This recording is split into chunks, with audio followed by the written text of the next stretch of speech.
I read when I was a young Christian. నేను యవ్వన క్రైస్తవుడిగా ఉన్నప్పుడు ఒక కవిత చదివాను, which says like this. ఈ విధంగా చెప్తున్నది. One day I will stand at the judgment seat of Christ. ఒక రోజు నేను క్రీస్తు యొక్క న్యాయ సింహాసనం ఎదుట నిలబడి ఉన్నాను. And he will show me the plan he had for my life from the time I was born again. నేను తిరిగి జన్మించిన కానించి నా జీవితం పట్ల ఆయన కలిగి ఉన్న ప్రణాళికను నాకు చూపించాడు. Listen my son, this was my plan for your life. నా కుమారుడా విను, నీ ఎడల నేను కలిగి ఉన్న ప్రణాళిక ఇది. And I look at that plan. నేను ఆ ప్రణాళికను చూశాను. And I compare it with my life. నా జీవితాన్ని పోల్చుకొని చూశాను. And I see how I disobeyed him here. నేను ఇక్కడ ఏ విధంగా అవిధేయత చూపించాను, ఇక్కడ అవిధేయతంగా చూపించాను. I did this thing according to what I wanted. నాకు కావాలనుకొని ఇది పొందాను. That's the poem says like that. ఆ కవితలో అలా ఉంటుంది. And I feel so sad. అయ్యో నేను ఎంతో విచారించాను. How foolish I was. నేను ఎంతో బుద్ధిహీనుడు కదా. God made such a wonderful plan for me.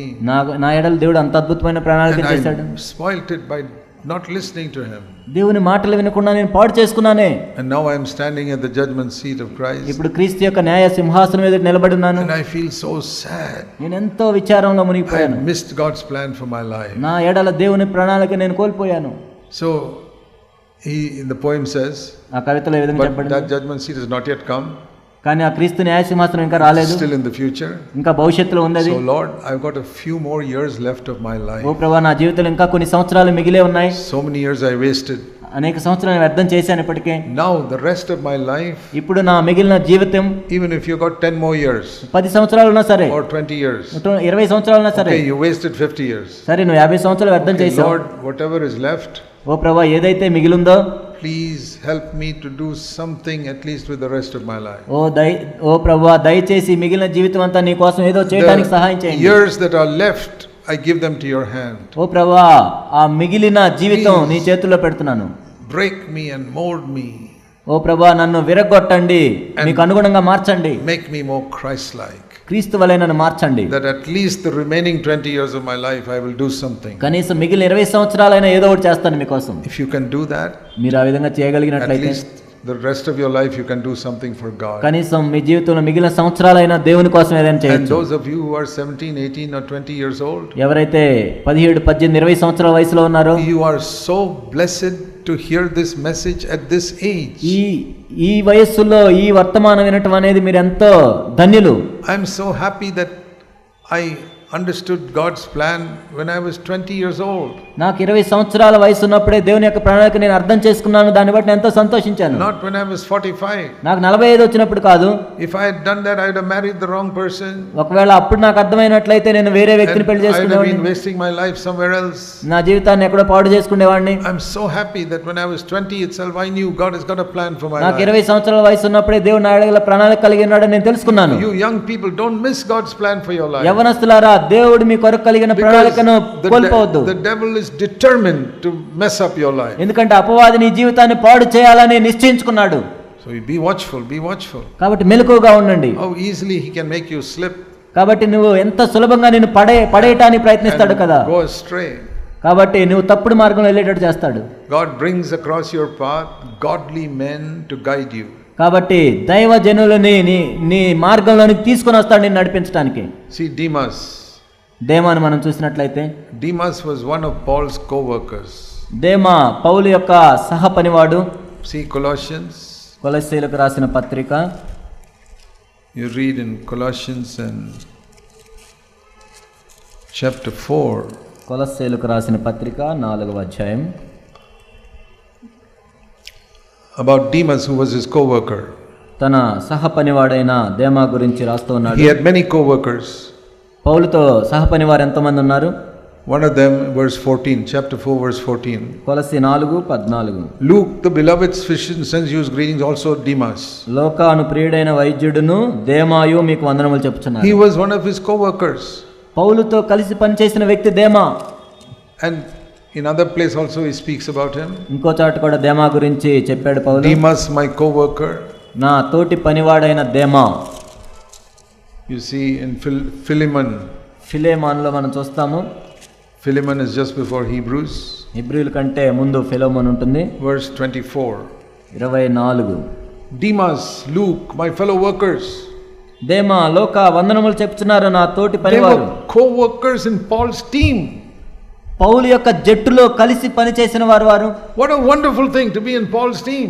పౌలు యొక్క జట్టులో ఉండి పనిచేయటం ఎంత అద్భుతమైన విషయం అది. And Paul to say, this is my fellow worker Demas. దేమా నా తోటి పనివాడని పౌలే చెప్తున్నాడు.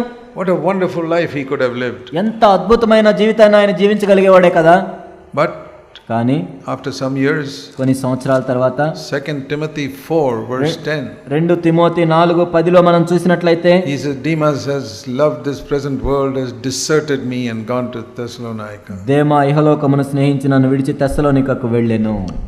You know, there are many things in the world. ఈ లోకంలో అనేక విషయాలు ఉంటాయి. So when it says he loved the world, what is it he loved? ఈ లోకాన్ని ప్రేమించాడు అంటే మరి ఏం ప్రేమించాడు? The world has got basically, let's say, 3 things. ఈ లోకంలో ముఖ్యంగా 3 విషయాలు ఉంటాయి. Pleasure, సౌఖ్యం, money, డబ్బు, honor. ఘనత. Which of these did Demas go after? మరి దేమా ఈ 3 విషయాల్లో దేని వెంట వెళ్ళి ఉంటాడు? Did he marry some wrong person? ఒక తప్పుడు వ్యక్తినన్నా పెళ్లి చేసుకున్నాడా? For pleasure? సౌఖ్యం కోసం? Or did he seek for a comfortable life?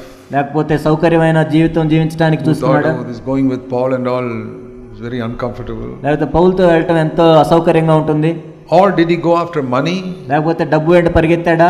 This working with Paul, I don't get much money. పౌలుతో కలిసి పని చేస్తే నాకు డబ్బులు రావు. But if I start out on my own as a preacher, I can make more money. నేను ఏదో బోధకుడిగా నా సొంతది నేను పెట్టుకుంటే నాకు ఎక్కువ డబ్బులు వస్తాయి. Did he go after honor? లేనట్లయితే ఘనత కోసం వెళ్ళాడా? This working with Paul, I'll always be his junior. పౌలుతో నేను పని చేసినట్లయితే ఎప్పుడు పౌలు కిందే ఉండాలి. But if I go on my own, I can have my own ministry somewhere. నా సొంత పరిచయం నేను పెట్టుకుంటే నా సొంతది ఉంటుంది అది. I don't know which of these 3 he sought. కాబట్టి మూడిట్లో ఆయన దేనికోసం వెళ్ళాడు నాకు తెలియదు. Maybe all 3. బహుశా మూటి కోసం వెళ్ళాడేమో. But it says he loved this present world. కానీ ఈ లోకమును ప్రేమించి వెళ్ళాడు. And he just left Paul. పౌలుని విడిచిపెట్టి వెళ్ళాడు. I don't think he told Paul, say, Paul, I'm leaving you. పౌలు నేను నిన్ను విడిచిపెట్టి వెళ్తున్నానని ఆయన చెప్పుండడు. See, such people don't tell. అలాంటి వాళ్ళు చెప్పరు. One day they just go away. ఒక రోజు వెళ్ళిపోతారు. They won't reply to the letters. ఉత్తరాలకు ప్రత్యుత్తరం ఇవ్వరు. They want to have no more contact with Paul. పౌలుతో ఇంకా ఎటువంటి సంబంధాలు ఉండవు. They may even go around saying Paul is a very hard man and it's very difficult to work with him. పౌలు ఎంతో కఠినుడు, ఆయనతో కలిసి పనిచేయటం ఎంతో కష్టం అని చెప్పి ఉండొచ్చు. He missed God's will. దేవుని చిత్తాన్ని ఆయన కోల్పోయాడు. I don't know whether he finally got lost and went to hell. మరి మొత్తానికి ఆయన ఏమయ్యాడో, నశించిపోయి నరకానికి వెళ్ళాడో లేదో తెలియదు. That can also happen. అది కూడా జరగవచ్చు. That a co-worker of Paul can finally go to hell. పౌలు తోటి పనివాడు చివరికి నరకానికి వెళ్ళే అవకాశం ఉంది. Or even if he repented at the last minute like the thief on the cross. లేనట్లయితే సిలువ మీద దొంగ వలె చివరి క్షణంలో ఏమైనా మారుమనసు పొందాడేమో. He went to heaven. పరలోకానికి వెళ్ళి ఉండొచ్చు. He'll feel so sad. ఒకవేళ పరలోకానికి వెళ్ళినా ఎంతో చింతిస్తాడు. When he sees the plan God had for his life and he ruined it. తన జీవితంలో దేవుని కలిగి ఉన్న ప్రణాళికను చూశాడు కానీ పాడు చేసుకున్నాడు. By certain choices he made. తాను తీసుకున్న నిర్ణయాల ద్వారా, ఎంపిక ద్వారా. What does it mean to be a true disciple of Jesus Christ? యేసుక్రీస్తు ప్రభువు యొక్క నిజమైన శిష్యుడు అంటే ఏంటి? I'll tell you. నేను చెప్తాను. It means I want to fulfill his plan right up to the end of my life. నా జీవితము చివరికి వరకు కూడా దేవుడు కలిగిన ప్రణాళిక నెరవేర్చటం. I don't want to miss in anything. ఏ విషయంలో కూడా నేను కోల్పోకూడదు. See, this is what I tell the Lord. ఈ విధంగా నేను ప్రభువుకు చెప్తాను. I have tried to follow your way for the last nearly 60 years. ఓ ప్రభువా, దాదాపు 60 సంవత్సరాల నుంచి కూడా నీ ప్రణాళికను నెరవేర్చడానికి నేను చూస్తున్నాను. Not always perfect. ఎప్పుడు నేను పరిపూర్ణంగా ఏం చేయలేదు. Early years, so many mistakes. ప్రారంభ దినాల్లో నేను ఎన్నో తప్పులు చేశాను. And one of the reasons I made so many mistakes was I never had a spiritual father. నేను అనేక తప్పులు చేయడానికి ఒక కారణం ఏంటంటే నాకు ఒక ఆత్మీయ తండ్రి లేడు.